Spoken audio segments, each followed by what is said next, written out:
Welcome to the 5th video from the pokemontcg machine, your one-stop shop for anyone with any interest in Pokemon card collecting. This week I'll be losing my grading virginity and preparing my first ever submission. I'll be showing you the cards I'm submitting to be graded, and trying to explain why I think one card could be worth a small fortune.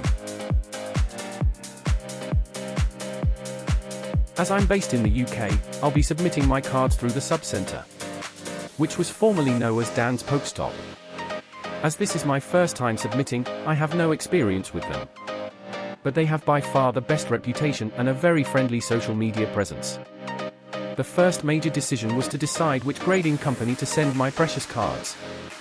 By reputation, in terms of increasing the value of the cards post-grading, CGC just couldn't cut it. Beckett had a reputation for being a harder grader, but if you could get that famous BGS black label, it would smash the ceiling value of a PSA 10, making it worth 3 or 4 times more. But it would be a tough ask to get even one, as they were rarer than Pokemon poop. So I had to be very selective as to which cards I sent them to where. It made sense to split my submission into 2 groups. This video covers the first half of my submission. In other words, what was sent to Beckett. I had to decide which cards could feasibly get a black label, but run the risk of not maximizing its value by missing out on a PSA 10.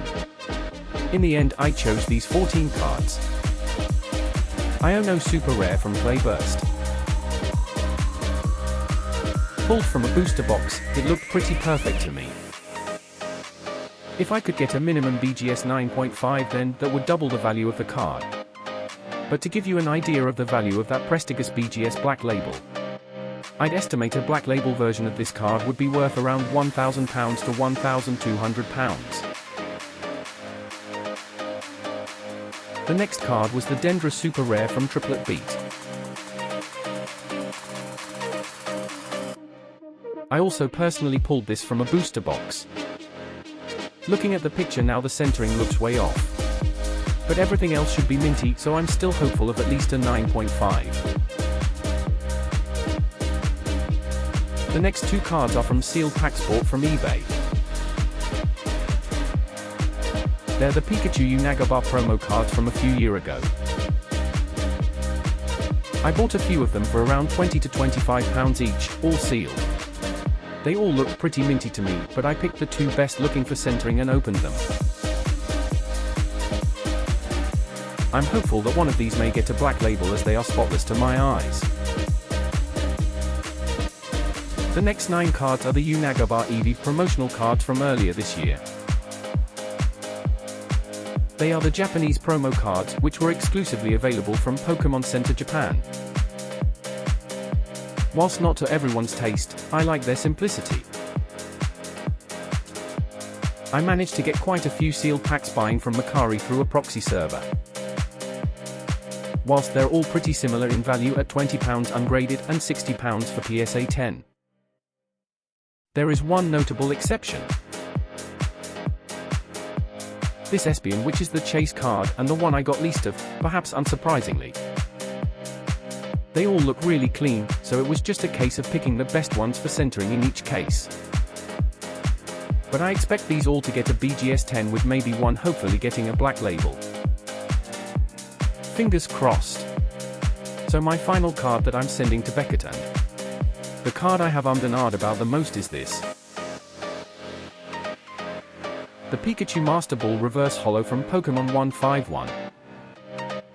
I actually bought this card through eBay for £250 after noticing how clean it was in the pictures. It looked spotless then, and it looks spotless now in hand. The graded population report for this card makes interesting reading. PSA have a population of 399, with 367 of them a PSA 10. BGS have a population of just 30, with 24 at 9.5 and 2 at a pristine 10. There is currently no black label version of this card in existence. Originally, I was just going to send this card to PSA, where it should pick up a 10. But in the end, I decided it was worth giving it a shot. Taking a leaf out of the SASS book. Their motto is, "Who dares wins."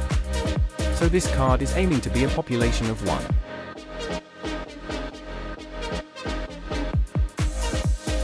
Wish me luck and keep everything crossed for me. So that's my Beckett submission in a nutshell. I still haven't finalized my PSA submissions, hence the late and shortened video this week. My provisional list is below, but that will no doubt change a few times before this month's deadline. So the PSA submission will either be my next video, or possibly even the one after that.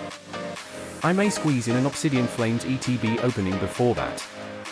So, if either of those sounds like it's your thing, or you don't want to miss the results video when I get my slabs back, please hit that subscribe button to make sure you don't. In the meantime, if you want to leave a like or a comment, then any and all will be gratefully received. Until then, to all the cogs in the Pokemon TCG machine, it's goodbye from me.